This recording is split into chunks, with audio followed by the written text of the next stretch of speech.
Howdy. I was saving my run cast for the end of my run because there's an old lady that I buy tea from on my way home sometimes. And it's awesome. It's just like oolong tea. She sells 3 for 100 baht. And it just comes in these little quarts. They're so good. And she's very sweet. She gets excited every single time I come by and buy tea from her. And I was running a different route for a little while. So I was gone for, I don't know, like 3 days or something. And then I came back after training, so not on my run. It was in the morning. I went and I fed the puppies, and she's right by them. So I went to buy tea from her after. And she gets so excited when she sees me, and she's like, "Madam, where have you been? I was so worried." She's like, I don't worry that you're not buying tea from me, but every day when you run by, even if you don't buy tea, you wave to me." And I was like, "I'm sorry. I was doing a different run." So yesterday on my run home, I didn't buy tea, but I ran up to her and I said hello to her, and she and this other little old lady who was buying tea from her at that time cheered me for like 500 feet past. Like, I ran past them after saying hello, and I could hear them. I had my headphones on, but I could hear them going like, so. It was so cute. So I was saving my run cast for after seeing her, because when I'm carrying the tea, it's very hard to run. So I was figuring I'd do my walk this way, and she's not there. So I just had a very nice little cuddle with the puppies. They were awesome, but I didn't get to get my tea. So no tea for me today.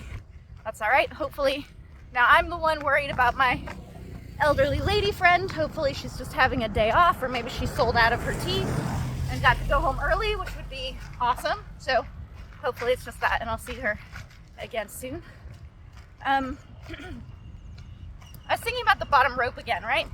So I've been talking about the bottom rope for a long time, and people's reactions to the bottom rope have changed over time. So when I first came to Thailand, and I started talking about the bottom rope, and this was something I was very aware of because the first gym I started at in Thailand was Lana Muay Thai up in Chiang Mai, and they had 2 rings. They had a ring that was only for men that women were not allowed in, and then they had a ring that was lower that women were allowed in. And it was basically just that the like one blessed ring women weren't allowed in because it's seen as this like bad luck thing. And I've written about why women weren't allowed to touch the Lumpini and Rajadamnern stages, and why women have to go under the bottom rope. I've written about this, so you can go find those on my 8limbs.us or 8limbsus.com. Sorry, we changed my website. 8limbsus.com. You can see me writing about under the rope, but I'm going to talk about a lot of it here.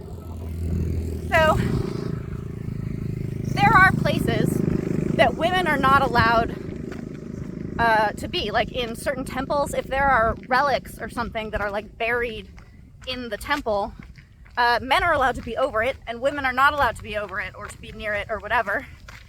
And this comes from Brahmanism. This is very, very, very old, and it's basically a menstruation taboo.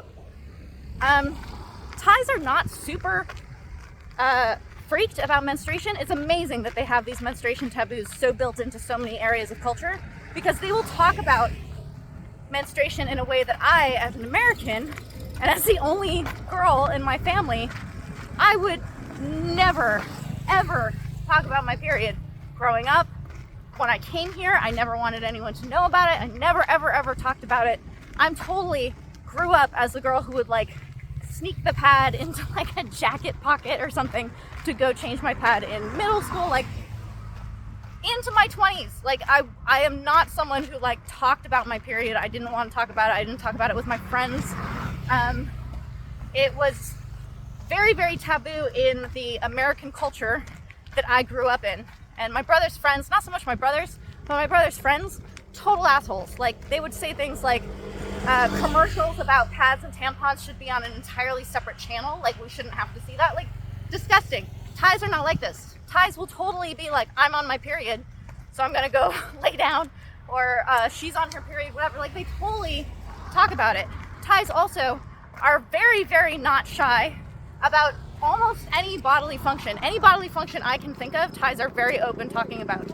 It's pretty shocking as an American to like walk into a dentist's office and say that you want to see the doctor or whatever, and they're like, okay, have a seat because the doctor's in the bathroom taking a shit, and they'll just say it. And it's like, as an American, I like flush. I'm like, you don't talk like that. As a Thai, you do. It's like really not, they're not shy about it. So amazing that in a culture that is not shy about menstruation, there are all these very old menstruation taboos that come from Brahmanism. So that comes from India. Hi, Betty. This dog is murping at me. It's okay, baby. It's got eyebrows. So, these menstruation taboos are why women go under the bottom rope and men go over the top rope. It's the same thing that causes these two things. So, there's an idea that spirits and amulets and things protect the ring. So, the actual wood that constructs the ring has a spirit in it. And you'll see sometimes they'll put like offerings, like you'll see these yellow, pink, green like ribbons that are tied around trees, that are tied around the wood, that are on the corner posts of rings. You'll see little like cigarette packages, a little shot glass of water, red Fanta. So all of these are like offerings to spirits. This is animism, and it predates Buddhism in Thailand, and it's very much interwoven into the Buddhism that is practiced in Thailand. It also should be noted that Thailand is mostly Buddhist. It's a Buddhistic culture. Not everyone is super practicing, but even if people don't know everything about Buddhism and know where everything comes from or know what everything means, they'll practice it, they'll do it. So there are people who know how to give offerings to spirit houses and to spirits without knowing necessarily how all of that stuff works. I was raised with like Christmas and Easter and stuff like this, although my family was never going to church or anything like this. So I'm like Christian without knowing very much of anything. It wasn't until high school and college where I got interested and I read the Bible that I understand what any of that stuff is. And I'm still not Christian, but I now know, I've educated what all of those things are. It's like that. So lots of people are Buddhist without having actually like learned a lot of the things that go behind it in a way that a lot of Christians in America could not tell you anything about the Bible. It's like this. So these amulets that people wear in their mongkon, those can't go under things. So I have sakyat, like the sakyat on my hand, sakyat on my back. These things are imbued with magic, and that's by the Ajahn who does them. So like the sakyat itself doesn't do anything, but when it is put on you, the Ajahn has Dhamma, he chants, he does all of these incantations in order to imbue it with a degree of magic. So when you have an amulet on, or you have sakyat or something like this, you don't go under certain things. So along with this taboo, period taboo, you don't walk under women's underwear. Like, it's like, especially in the north, they're very conservative in the north. If you hang your laundry, hang your undergarments low. This was a problem at Lana. Feet, which has nothing to do with menstruation taboo. Feet are just gross in Thailand. Like, think of the disgusting body parts in the West, like your ass is just dirty. That's your feet in Thailand. So people would take their socks off and hang them up on the monkey bars to dry, and you do not put things that go on your feet up high. Don't put your shoes up high. Don't put your socks up high. Same thing, you don't want that going up near your head or over your head. So when men go over the ring, over the top rope, they have an amulet in their mongkon that you don't want anything to pass over, because this is a holy, the word in Thai is krung, which means like a machine, so I'm having a problem in my head translating. The amulet itself is a thing. It's like a object that has power to it, and so you don't want things going over that. So that's why men go over the top rope. And there are also posts and stuff on each side of the ring that you want to keep. Like, the head is holy, those things are holy, you basically keep them close in alignment with each other. Because of menstruation taboos, they're worried that women also going over the ring are body parts, and I don't know, honestly, whether you have to actively be menstruating or whether it's just the fact that women menstruate, and you never know when that might be, so you have to like be really careful about it. Women have to go under because they're afraid that women's body parts will go over any of these amulets, spirits, things like this that'll like negate magic and like piss off spirits and things like this. There is actually no reason, no good reason why women can't go through the middle rope. There is absolutely no reason why women should have to go under the bottom rope. There is nothing in that middle section that is at risk of being spoiled or women going over the bottom 2 ropes or something like that. Absolutely nothing. It is only a like get to the fucking bottom that makes women have to go under the bottom one. And so all of this background is to get to the part that I've been thinking about, because I know all this background. I'm just giving you background so I can get to the part that I actually want to talk about. And that's it. I was talking to Emma of Under the Ropes. Emma's incredible. She's amazing.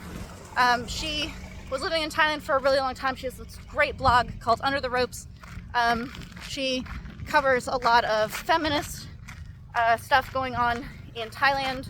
She talks about LGBTQ issues in Muay Thai, women in Muay Thai, all this stuff. She's amazing. She's moved out of Thailand because she's doing a graduate program in Europe. So we didn't see each other a lot while she was here. So it's not like we see each other less, because we really weren't seeing each other that much.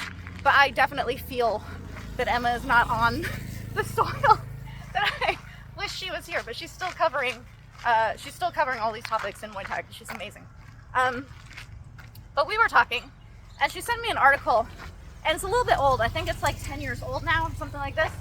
But it was a coach, a male coach, who was saying that he has his female fighters not in Thailand, and he's not Thai, none of them are Thai.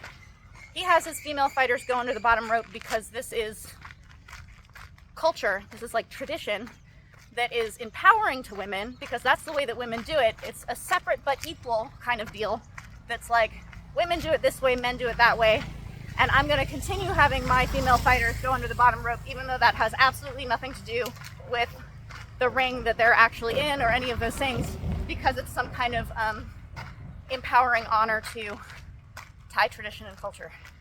Here's why that's not the case.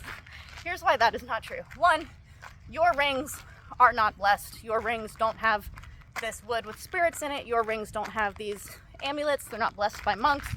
Rings that aren't blessed by monks, women can go in those. The non-permanent stadia, like the out on festivals, the like temporary rings, things like this, women can go in those all the time. It's only these like blessed rings that they were kind of limiting women's access to. Your ring, I'm guessing, is not like that. Further, it's being taken out of the context in which that would be culture, and maintaining only the sexist part of it rather than the kind of like methodology behind that sexism. But here's why I complain about this. And when I first came to Thailand and was talking about this in an informed way, I was not like just arriving on Thai soil and being like, that's bullshit, they won't let me, whatever. I knew what all of these things were. I researched it, I found out what it was, and still said, this is bullshit, and I don't like this. That said, I always go under the bottom rope in my fights. I have not gone under the bottom ropes 2 times in all of my fights. In America, I went through the middle rope because that's what you do. In Thailand, 2 times I've not gone under the bottom rope. One time was a panic situation where my trainer forgot that I'm a woman and he pushed down the top rope, and I had to pick within a millisecond whether I embarrass my trainer, have him lose face by being like, stop, you have to put down the bottom rope, or I had to just fucking get in the ring. And I just got in the ring. I hopped over the rope and got in the ring, and there was no like booing or hissing or anything like that, but there was definitely a like dead air silence that was a little bit notable, that I was like, okay, next time, remind Den before I get in the ring that he's got to pop the bottom rope. And I've had to self-enforce this thing that I don't really like when I have corners who are not familiar with female fighters. I had to tell Gansak. I was the person who taught Gansak that women have to go under the bottom rope. He didn't know this because he started teaching in America, had not really had female fighters in Thailand. And so I had to be the one who's like, no, you got to pop that up for me. continuously when I grab my monkan, I have to tell my cornermen, you have to put this on after I get in the ring, because again, like I said, the monkan has an amulet on it that has to go over the top rope, but I as a woman have to go under the bottom rope. So women don't wear their monkan as they enter the ring. It gets put on after we get in the ring, because the monkan, holy, women, no. This is not good. So back to this, like, people outside of Thailand using this as a, like, this is the female version of separate but equal. This is why it's not equal. It is not degrading for women to go into the bottom rope. It is degrading for any Thai person to go down by the feet. That is not a gendered thing. That is everybody. Feet are disgusting for women, for men, for old people, for young people. You especially don't point your feet at, like, monks, figures of the Buddha. Like, this is, like, especially offensive, but you still just don't put your feet near people anyway.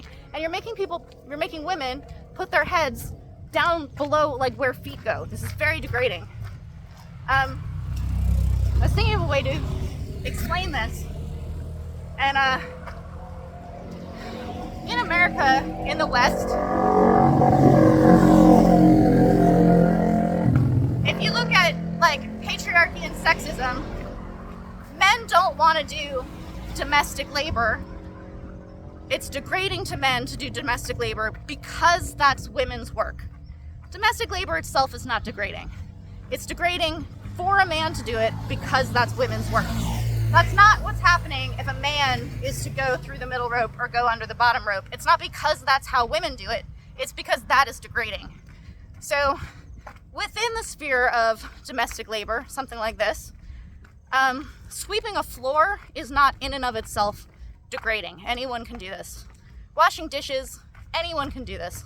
It's not degrading for either party, but men maybe will be in a patriarchal way, like, oh, that's women's work, you shouldn't be doing that, don't change diapers, that's women's work, you shouldn't be doing it, this kind of thing. Scrubbing a toilet, for example, this is kind of degrading in and of itself. Like, the kind of work it is a little bit degrading, regardless of who's doing it, because you have to be on your hands and knees, which is a degrading position. You have to get your face and your body close to a toilet, which is where bodily refuse goes. It's gross, it's disgusting.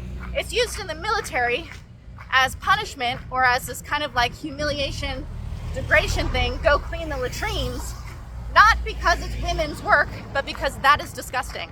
So for men and women equally, cleaning a toilet is degrading. That's what the bottom rope is. The bottom rope is cleaning a toilet. Women have to do it, and men don't have to do it.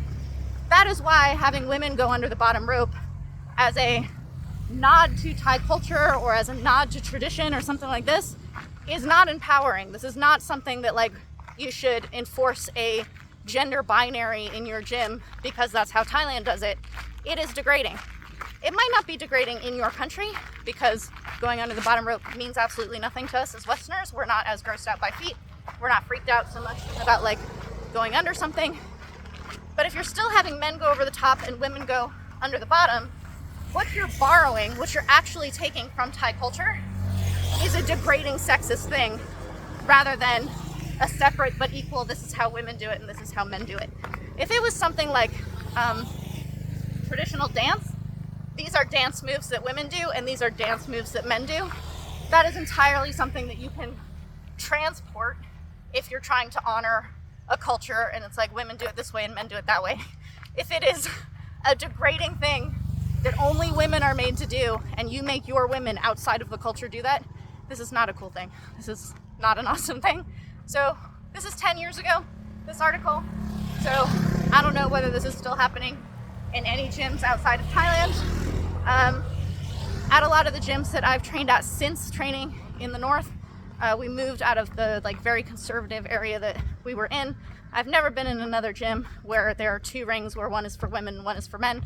I have visited gyms where I as a woman simply am not allowed in the ring at all. Whatever, that's fine. That's, like, how this works. But the places where I've come and I've trained now, I haven't been in a gym regularly for a very, very long time that makes women go under the bottom rope. You can do this as, like, kind of erring on the side of being conservative. I do this if I go to a gym that I've never been to before because I'm training with a legend or something. I will go under the bottom rope as I enter the practice ring as erring on the side of caution and conservativeness, not because this is how women do it, but because in order to be polite, this is what I as a woman should err on the side of caution and do so as not to accidentally offend the gym that I'm at. And sometimes they'll be like, you can enter through the middle, you can do whatever you want. They like let me know you don't have to do that, which should tell you a little something, that they're like, here you don't have to do that. That to me says something. But yeah, so that's my long explanation about the top rope and bottom rope, giving you a little history on why it is that way, and talking a little bit about why the top and bottom rope should not be seen as a thing that should be upheld outside of this culture as a way to kind of honor this culture. And I will point out that ever since women have entered into Lumpini and Rajadamnern, now that women are allowed to fight on those stages, we go through the middle rope. Lumpini and Rajadamnern, we're like, women are going to go through the middle rope. We still don't go over the top one because, again, these beliefs persist. And I'm okay with the middle rope. I'm all right with that one. That one's not degrading. Going through the middle rope, okay. Being like women can't go over the top rope because we have these beliefs about the spirits and about the amulets and things like this. I'm okay with all of that. I don't think women should have to go over the top rope. I don't believe that this is something that's like, it's unfair until we can go over the top rope. That's not the argument I'm making. Give us one fucking rope. Do not make us go under the bottom rope, because that is degrading, and that is not a mistake. That's not something that people are like, oh, I had never thought about it. That's purposeful. And giving us one rope, letting us go through the middle rope, this is actually a very, very big step for me personally, and for women all over Thailand, to be able to go through the middle rope. So please don't import that part outside of Thailand for your female fighters. Don't do that.